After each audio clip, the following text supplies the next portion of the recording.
Simcha, celebration, Simcha, Simcha, the celebration of life.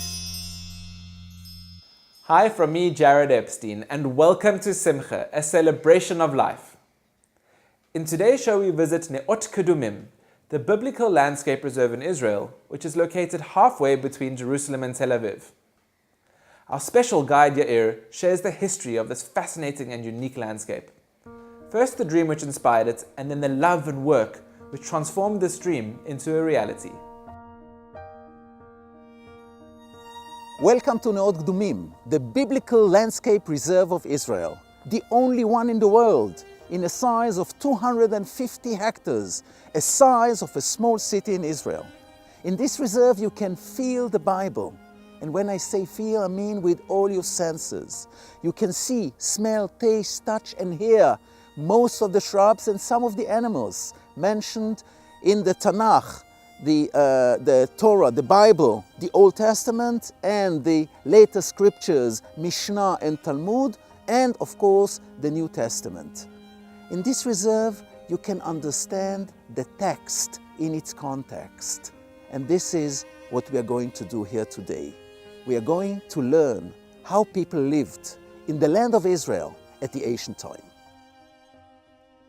The story of this reserve started far away in Ukraine in the beginning of the 20th century. Two teachers, Bible teachers and botanists, they said you cannot teach the Bible in a classroom because Bible talks about nature. So they leave Russia and they come to this area.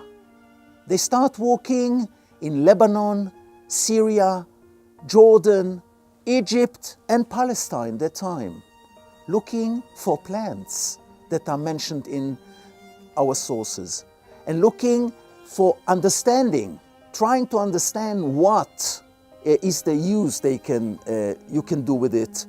And they talk with the locals and they collect these plants and they open the first laboratory in the new Hebrew University in Mount Scopus, Jerusalem. When the laboratory / museum was destroyed, Noga took what was left from that museum and went to David Ben-Gurion and asked him to give him a piece of land to build a biblical garden. Noga was these teachers' son, this botanic son, and he was a botanic himself. So when Noga came here, the reserve looked like this. A barren, neglected land. We are going to see it in nature. And when he started working, there was no water here, so it took few years until they brought the tap water here. And here we can see how it started. The volunteers working, then collecting the rainwater, making the pools to water the trees he has planted, and now it looks like this. The same here, and the same here.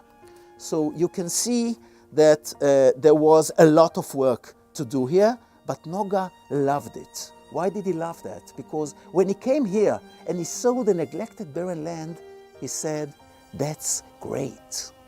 Nothing stops me. I can do whatever I want. No trees, no buildings. I can plant whatever I want, and this is what he did. And for this work, he got the highest prize a man can get in Israel, 1994. This is the Israeli prize. And when the committee asked him to send his picture, he sent the workers' picture here. And he said, without them, I could not build this reserve. So this is their prize, our prize.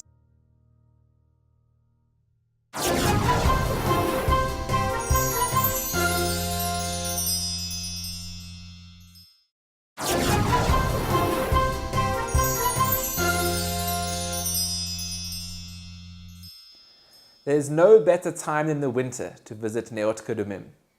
Walking through the remains of an ancient village in the Modi'in area, the birthplace of the Maccabees, and seeing how an authentic ancient stone olive press works illustrates the physical setting of the Bible in all its depth and detail, allowing visitors to see life as it was lived by our ancestors 3,000 years ago.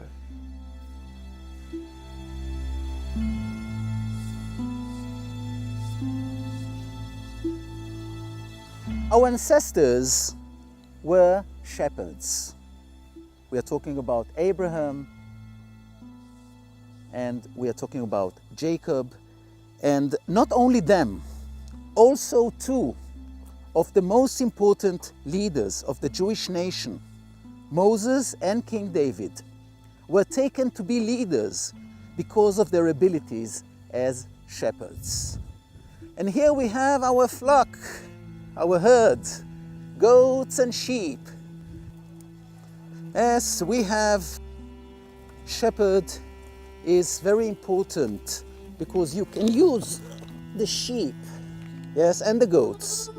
You can use and you can learn from them to symbolize how is it to be responsible for so many individuals, to take care about every one of them. There is a whole chapter in the Tanakh, in the Bible, in the book of Tehillim, Psalm, that tells us how to be a good shepherd. And this is what we do here. And you can do this activity only when you are with a local guide.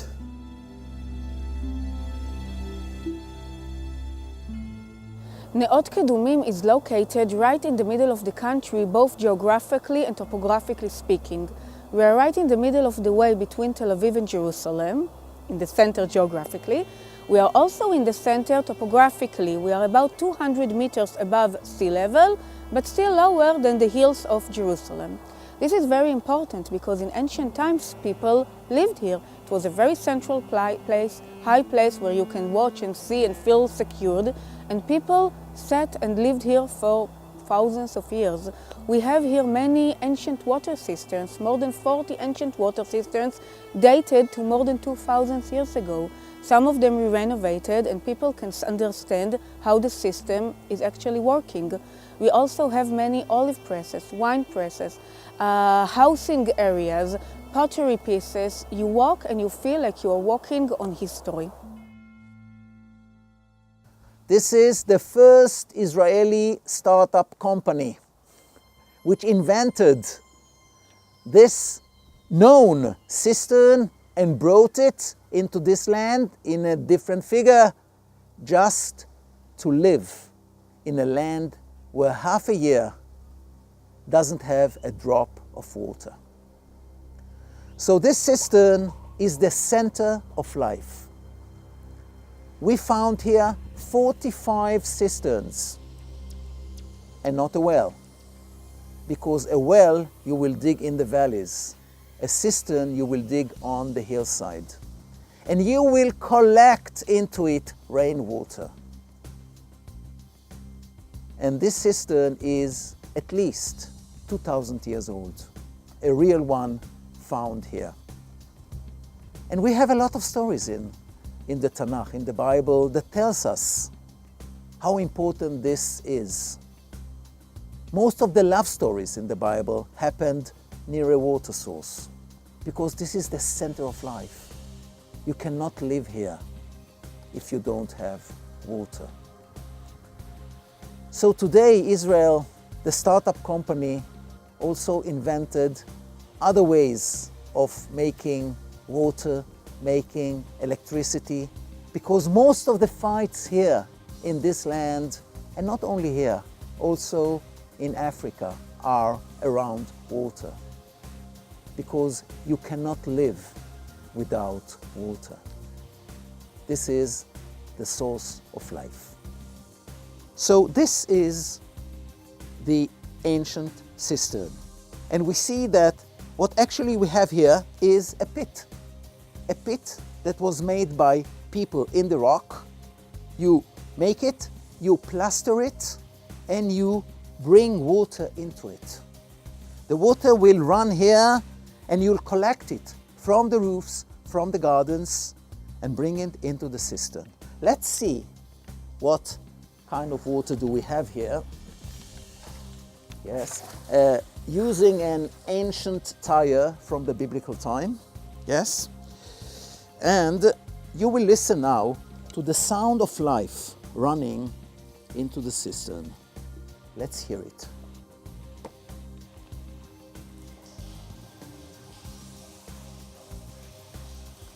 The sound of life in this land. The water entering the cistern. That will tell the people if they can stay here the next summer, not this winter. That will tell them if they will have to leave, like Abraham did and like Jacob's sons did. They went down to Egypt, waiting for the next year to have rain.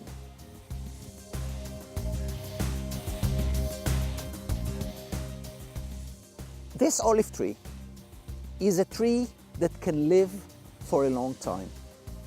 The oldest olive tree in Israel is 1,400 years. We have few of them in Israel.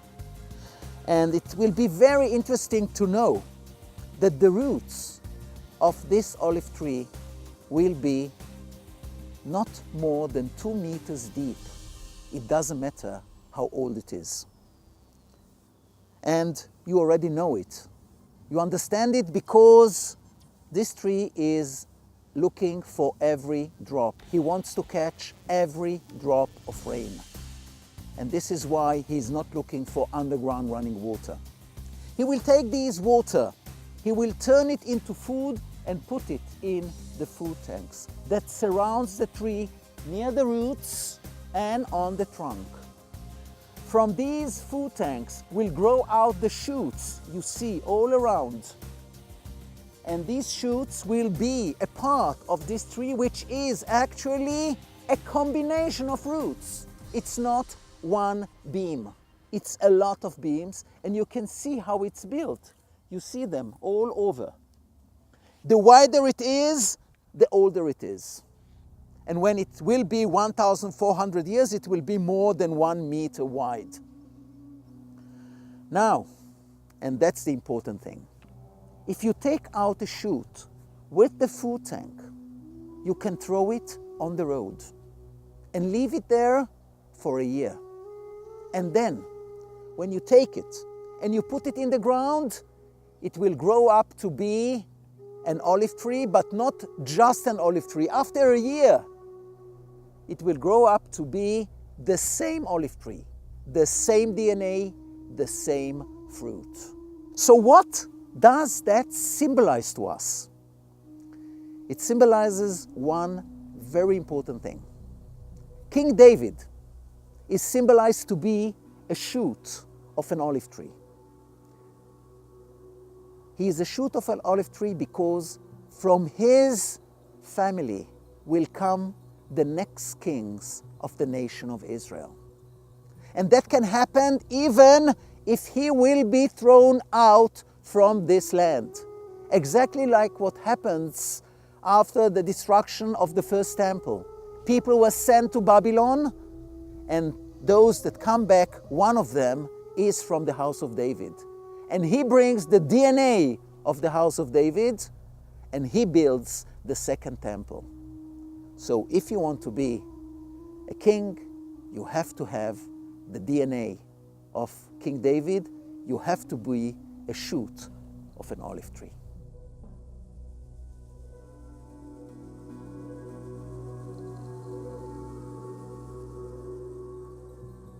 Behind me is a factory, a reconstructed factory from the ancient time. This factory is an olive press. Olive press from the time of the Second Temple. In this olive press, you make the oil.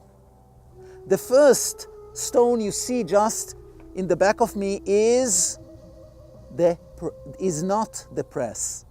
That's the smasher, the one that breaks the olives, breaks the pits, and then you take it, you put it in baskets, round baskets, and you put it in the press, which is the beam behind me. And this is, as you can see, a part of the village the Jewish village from the second temple we saw. After we have crushed the olives with the pits, we take what we have crushed and we put it in those baskets, which are called akal in Hebrew. And we put these baskets, we put them here.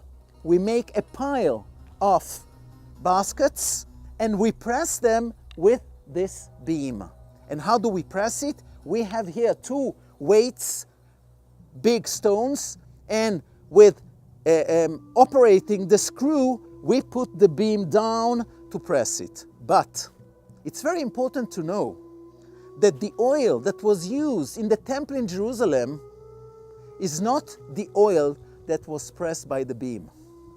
In Hebrew you say the oil that shelo alta alav korah, which the beam did not press. And only when you press it, then you can use it for your needs. And there are a lot of needs for that. One of them is the light, and that's the lamp from that time.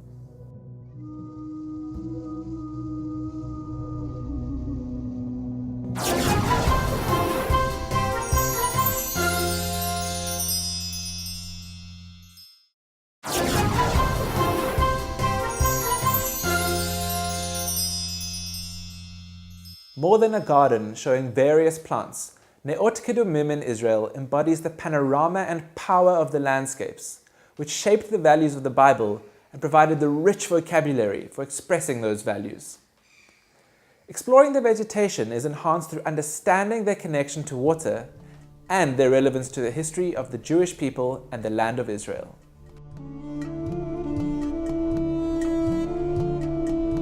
This is the land of the 7 species, the land that flows with what grows here, as written in the book of Deuteronomy, Dvarim, chapter 8, Chet.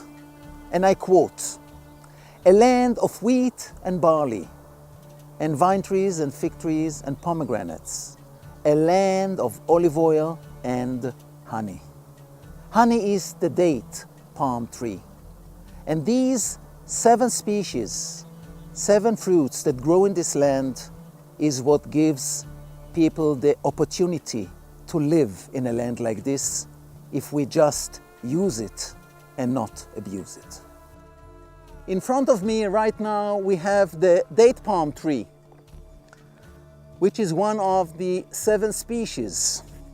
And here is a very nice plant. This is connected to this. This is the emblem of Israel. We have here the menorah and the 2 olive branches on both sides. And this sign, this emblem, is taken out from the book of Zechariah. It's written there that Zechariah dreams a dream. And in the dream he saw a lamp with 7 candles, 7 lamps, and 2 olive branches on both sides. So he asks the angel, "What do I see?" And the angel answers him, "Not by might, nor by power, but by my spirit." These are 7 words in Hebrew, "Lo b'chayil velo b'choach, ki im beruchi," the 7 lamps of the menorah. And it's written that the people saw the menorah growing on Mount in Sinai. So the parents of Noga said, if they saw it, we have to look for it. So they went to Sinai looking for the plant, and this is what they found. This is the sage, one of the sages, 3 types of sages, and here you can see the dry one, and you can see the menorah. Yes, you can see the lamps growing out of it, and this is the figure taken out from the lamps thousands of years ago. We are standing next to the almond tree, which is a very good example to what we do here in Neot Kedumim. The almond, in Hebrew, it is called shaked. Shaked means to be diligent. What's the connection? This tree is very diligent about preparing his fruits. You can see that it's blooming now, around Tu B'Shvat, around February. When will the fruits be ready? In 8 months from now, around October. This is a very long time. It's almost like having a baby. But every fruit will be a success because every fruit, every almond will be protected with 3 layers of defense. The birds won't get to it. Even if it will fall, we can still enjoy it. In ancient times, people who were shepherds and farmers, of course, they knew about it. And when they wanted to talk about being diligent or to give a parable about diligency, they used the almond. And there are 2 nice examples that I can share with you. One of them is in the book of Exodus, when the Israelites are on their journey from Egypt to the Promised Land. Some are questioning Moses' leadership, and they want to take part in the decision-making process as well. They address to Moses, and he's very embarrassed. He doesn't know what to tell them. He consults with God. And God orders him to ask every leader of every tribe to take his staff and to put it next to the covenant over the night. And over the night, a miracle is happening. Aaron's staff from the house of Levi, which was made from almond, of course, not only bloom over the night, but also produced fruits. And after this double miracle, a dead staff is all of a sudden blooming and giving fruits, a process that should take 8-9 months happening overnight, now no one will question Moses' leadership anymore. Neot Kedumim is a unique place. As I said, the only one in the world where you can feel the Bible. And what is important in this place, as Noga brought it to look like, is the fact that everything, every word in the Bible, in the Tanakh, in the Mishnah and in the Talmud, the books that were written later, everything that is written there, and all of them together can happen in one place in the world, in the land of Israel. This is the land that is described in our sources. And that's the only place in the world where all of it can exist. Because we can find each one of them, or maybe 2 of them, in different places in the world, but not all of them in the way it happens all together.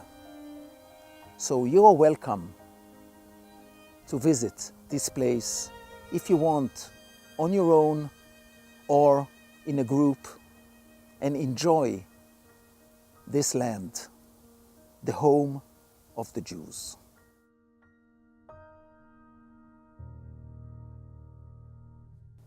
That brings us to the end of our tour of Neot Kedumim. Fascinating, don't you agree? Let me know on Facebook if you, like me, are planning your trip there. From me, Jared Epstein and the Simcha team, we wish you a week of spirituality.